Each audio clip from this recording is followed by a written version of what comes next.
svima, evo nas danas u specijalnoj recenziji gdje radimo dva motora odjednom. Dakle, radimo Suzuki GSX-R 600 K1, plavo-bijeli i žuto-crni. Danas će biti malo posebno izdanje zbog toga što ćemo raditi recenziju istovremeno na jednom i drugom motoru. Zbog čega sam se odlučio na to, dakle, jedan je moj motor, drugi je motor od djevojke. Dakle, njen motor je cijeli tvornički, dok je moj totalna suprotnost. One nedostatke koje ima, ja se i nadogradio koliko sam moga. Međutim, to ćete vidjeti dalje u videu. Ovaj žuti primjerak je stvarno tvornica, dakle motor je od prvog vlasnika, bio je kod njega motor 20 godina, nakon toga je došao u naše vlasništvo. Motor je stvarno brutalan, točan, lagan. Jedino što na motoru nije tvornički, to je ARO ispuh, filter zraka KN i imamo VP ovjes, dakle napred i nazad. Da se toga tiče, to je onda jako bilo skupo, to je čovjek kupio skupa sa motorom kao dodatnu opremu. Danas da se ide to kupiti, to bi bilo puno više nego cijeli ovaj motor. Dakle, tvornički ovaj motor ima 85 kW ili ti ga 110-115 konja. Na zadnjem kolu ima otprilike 100 konja. Neću vas puno pilat sa pojedinostima motora, ima veliki rezervar 20 litara koji vam omogućava da prođete 300 km. Vjerovatno vas je i zanimalo koji gleda prijašnje recenzije, kosan, šta vozim. Snaga nije baš neka velika, ali to je za to vrijeme bilo jako puno, dok današnje šestotice imaju puno više konjskih snaga nego što je onda to bilo. Naravno, danas smo tu da bi usporedili tvornički motor. Ovdje imamo moju plavo-bilu Suzu koju vozim već 8 godina. Dakle, ovo mi je prvi ispravni pravi motor koji sam kupio. Vozim ga već 8 godina, kao što sam vam rekao, s njim nisam imao nekakvih većih problema, znam mu sve mane. Razlog, ako se pitate zašto nema novi motor, zato što ne želim ga. U pravilu ovaj motor kad sam bio dite mi je staja, kad je izašao 2001. godine, mi je staja iznad glave poviše kreveta. I ja sam jednostavno rekao da taj motor želim i to mi je stvarno bio ono dječački san i kad sam zaradio prve pare, sam zapravo i kupio ovaj motor i od tad se nisam odvojio od njega. Dakle, ovaj motor je sam po sebi isti kao i žuti, samo što je moj motor mapiran, posjeduje power commander, quick shifter, pletena kočiona criva. Naravno, zadnji put kad sam bio na valjke dava mi je 130 konja na zadnje kolo, što bi značilo 145 konja na radilicu. Također sam na njemu promijenio lančanike, straga sam stavio 2 zuba veći i naprijed jedan manji, što mu zapravo daje onaj šuc od 2-3 tisuće okretaja umjesto od 7-8 kad se on inače otvara na tvorničkim postavkama. Naravno, ja sam na ovom motoru napravio 172.000 km, dakle zadnje di sam bio to je bila Ukrajina u 10. mjesec. Jako dobar motor što se mene tiče. Naravno da se ne može usporediti sa voznim karakteristikama novih motora zbog toga što je to modernije, ima svakakve puste elektronike. On od dodatne elektronike ima duga i kratka svjetla i žmigavce i to je to. Od motor ima također Yoshimuru, ali nema samo Yoshimuru, imam također za njega i Arova, i Akrapovića, tvornički auspuh. To sam tokom godina skuplja zato što se nisam mogao odlučiti koji auspuh ću kupiti, pa sam ih onda uzeo sve. Jako zanimljiv motor, nisam nikad imao problema s njim, malo veći što se tiče mehaničkih kvarova. Dakle, motor stvarno traje i daje. Jedino što bi volio još napomenuti, dakle ja ovaj motor koristim za putovanje, za grobnik i za svakodnevnu upotrebu.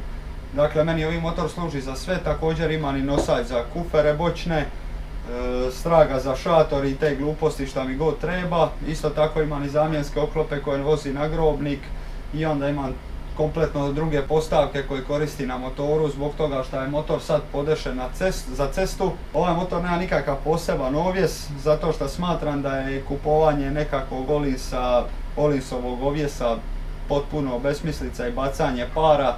To mi je više onako da se pokaže da ti imaš kao full Ollins na motoru. U stvari to danas na cesti ne znači apsolutno ništa, ne znači vam čak ni na stazi ako ste amater. Eventualno ako profesionalno vozite grobnik pa sad probijate vrijeme, onda bi to razumio. Danas nećemo ići u Bosnu i Hercegovinu zato što mislim da nema potrebe jer znam kakav je motor pri velikim brzinama. Ukoliko vas interesira, ima ovdje link za grobnik, dakle motor kad sam vozio na grobniku tamo možete vidjeti kako se motor ponaša. Dakle, motor je jako precizan i oštar po zavojima. je željeznica, ali i dalje daje predobre performanse što se tiče skretanja i bacanja. Doduše, naspram novih motora, ovdje se morate malo i boriti s motorom, dakle ovdje nije da motor vozi vas, nego vi u stvari vozite motor, što je jako zanimljivo i izazovno kad vozite grobnik. Ja svoga stvarno ne štedim, čudi me kako ga još do sad nisam uništio. Naravno imamo tu i preko 20 padova, prometnih nezgoda i tako dalje, ali evo tu sam, živ sam, glava je na ramenu. Cijene im se kreću od 2 do 4000 eura, ovisi u kakvom stanju ga nađete, međutim u 99,9% slučajeva ili su pituravani, ili su rađeni, ili su bili totalno razbijeni, dakle jako teško ćete naći dobar primjerak kao što je ovaj žuti. Dok ovdje, puno ljudi me pitalo zašto ne pituram motor, zato što ja kad pituram motor, meni to više nije motor. Ovi friževi, sve ovo što sam napravio na motoru, to su tvornički friževi, dakle niko meni ne može doći i reći pitura si motor, motor je takav kakav je, vozi, mehanički je ispravan, dapače, čak je odličan. Idemo se sad provozati s oba dva i onda ćemo na kraju ih iskomentirati, dati nekakvu konačnu ocjenu.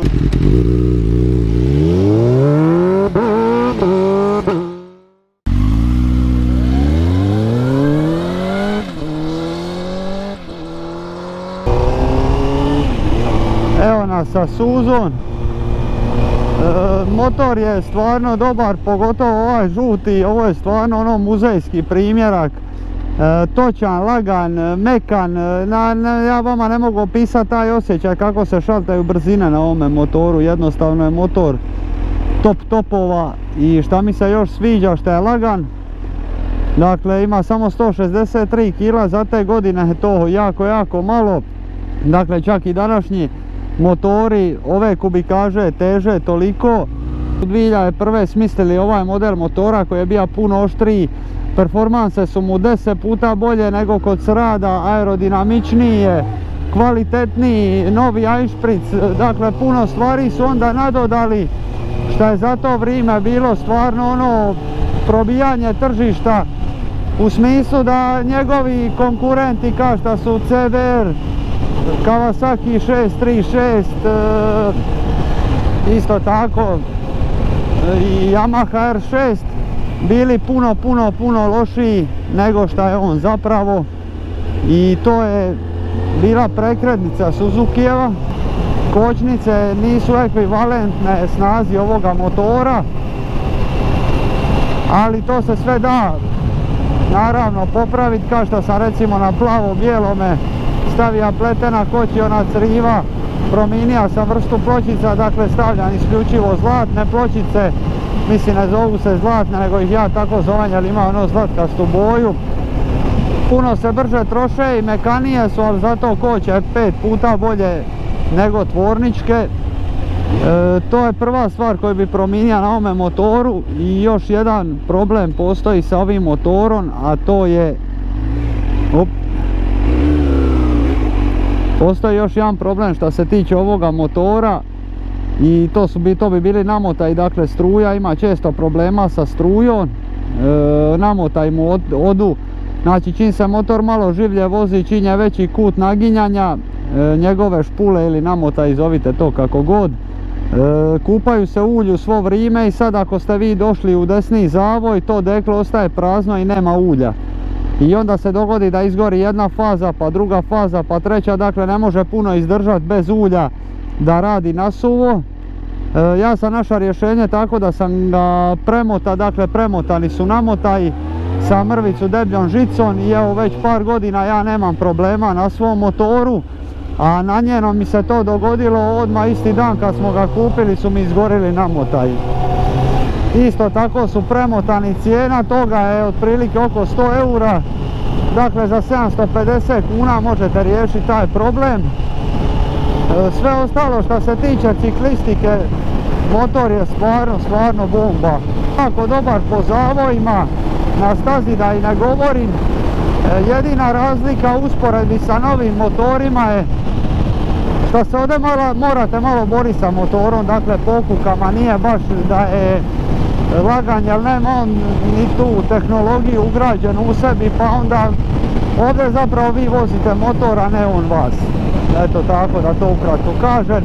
Amortizer volana ne upija sve, a lupija dosta i puno se bolje vozi sa njim i puno ste sigurniji i to se meni sviđa kod Suzukija. Dakle, on čak i na malim okretajima ima dobar gas, malo kaska u ovom međuprostoru, dakle između 3-4 hiljade do 7-8 hiljada, tu je stvarno dosta slab, ali dobro, to je šestotica i ne možete očekivati da ćete dobiti njegove najbolje performanse na neki mid-range od okretaja. Dakle, on stvarno zahtijeva da ga se vozi u visoke okretaje kako bi mogli dobiti zapravo puni potencijal ovoga motora, jel? Šta je ovo?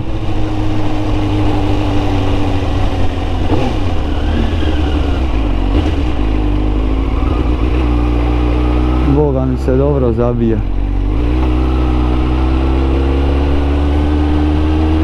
Evo organi gonjenja. Možda nije najbrži, ali je definitivno najkvalitetniji.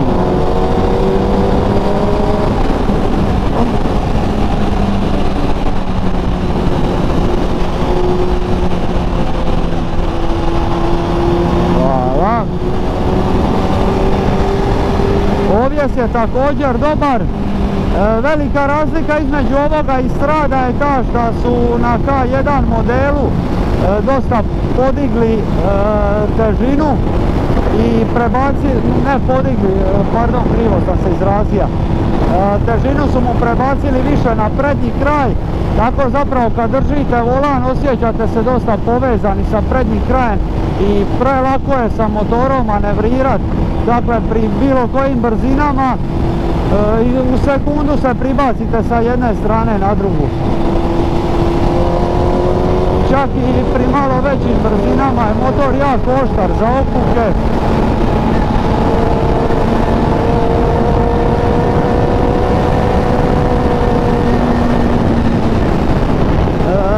Ono što se meni ne sviđa, fali mu upside down vilica.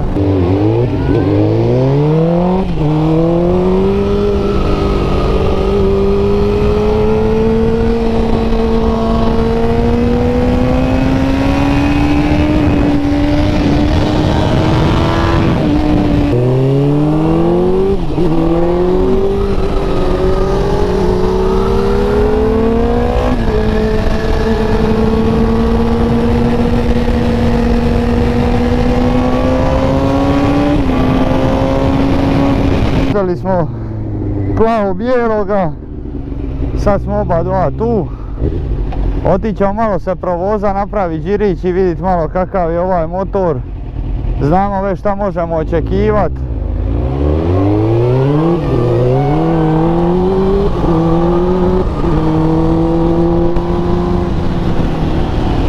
Dakle, ovdje je slučaj gdje je motor puno boljih performansa, dakle sve ono što nije dobro napravljeno na njemu, ja sam to tako reći poboljša sa pletenim crivima, sa power commanderom. Dakle, ovaj je puno snažniji nego što je ovaj žuti, međutim žuti je uglađeniji od moga dosta.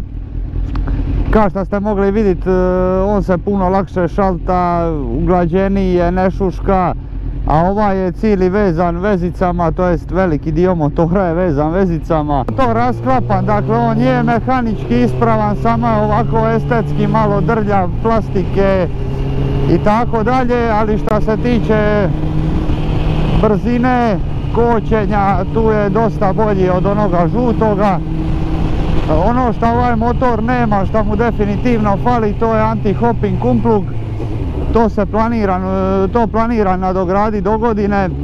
Dakle, to mi omogućava da prije zavoja udrem 2-3 niže brzine i da ne bloka zadnje kolo, jel? To se na Suzuki je počelo ugrađivati tek 2005. A na Kawasaki je to već bilo 2001. na 636. Dakle, što se tiče samog ovoga motora, 8 godina vozim ovu liniju motora, 172.000 km, što zapravo uopće nije malo. Motor je opremljen sa quick shifterom, što je dobra stvar. Onaj ko to nije probao nema pojma koji su to gušti. Znači, quick shifter je stvarno nešto posebno. što bi ja savjetovao svakome ko u mogućnosti da proba. Dakle, šta zapravo quick shifter radi? On prekida struju na jako kratak period, dakle pričamo o milisekundama, prekida struju i smanjuje, dakle nema opterećenja na getribu što vam olakšava šaltanje. Dakle, motor je za okuke stvarno uglađen, za 2001. godinu dosta oštar, prašta greške zato što je 600 kubika, dakle čak i ako ste se malo preračunali i ušli prejako u zavoj i dalje imate vremena za to popraviti. Što se tiče quick shiftera, masu ljudi se iznenadi kad vidi da imam uopće quick shifter, jer naravno ovo je ipak 2001. godina, ja sam ga naknadno ugradio. Šaltanje bez kumpluga, to je vjerovatno zanimljivo ako pričamo o stazi i šta bolje izlasku iz okuka, da se ne gubi vrijeme na kumplug i tako dalje. A ovo po gradu sad baš jer vam triba šaltung bez kumpluga ne, ali je stvarno užitak to za čut i ja to ne bi minjao za ništa.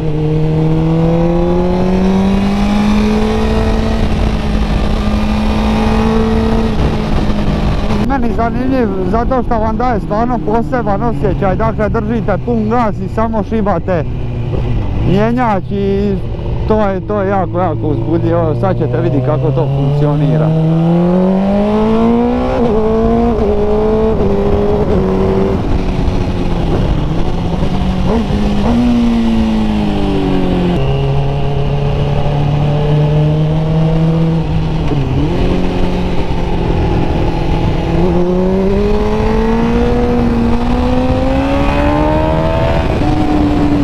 Ovi kratki zavoji su stvarno dobri za ovi motor.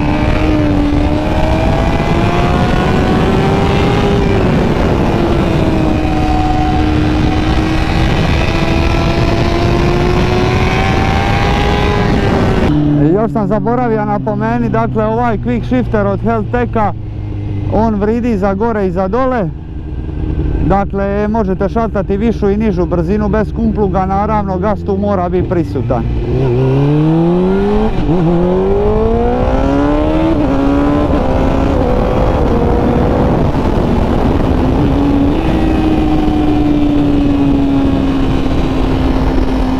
I ova isto čoča je dobra.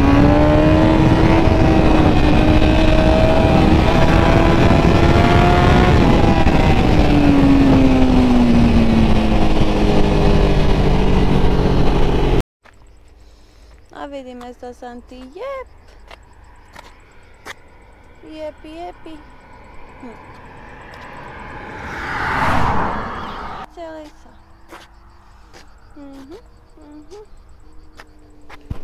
Sporka pčelica. Evo priveo bi ovu recenziju u kraju, dakle sad bi došao nekakav zaključak. Što se tiče mana, dakle mana mu je jedna i najveća, to su kočnice, dakle to je stvarno bitno kod motora. Međutim, na tvorničkom motoru su stvarno loše, ja sam ih poboljšao, tako da ne mogu sad baš ocijeniti svoj motor, nego gledamo tvornički motor. Dakle, slabije što se tiče Kawasakija, međutim Kawasaki nije baš toliko pouzdan kao i ovo. Dakle, također još jedna mana, što sam bio spomenuo na početku, dakle ovim motorima su loši regleri i namotaji i to je potrebno odmah ako ih kupite, morate to odmah promijeniti. Ili imati u rezervi, jer kad će vam se dogoditi da će oni izgoriti. Dakle, stvarno su loše napravljeni što se tiče ta dva segmenta struje. Po meni ocjena za jedan ovakav tvornički motor bi bila jedna čvrsta 8. A što se tiče moga motora, to je bila čista 10, zato što je moj i najbolji je i najbrži je, zajebam se. Svejedno je 10. Alo, daj ga na gas braj. Nije, ali 9,5 zato što mu fali još anti-hopping kumpluk. To bi bilo to za danas, nadam se da vam se svidjela ova dvostruka recenzija. Ukoliko imate nekakve prijedloge, ostavite to dole u komentaru, recite šta vam se sviđa, ako imate kakve zamjerke, to je uvijek dobrodošlo, nekakva konstruktivna kritika. Očekujte još puno novog sadržaja na kanalu, lajkajte, šerajte, subscribeajte i vidimo se sljedeći put.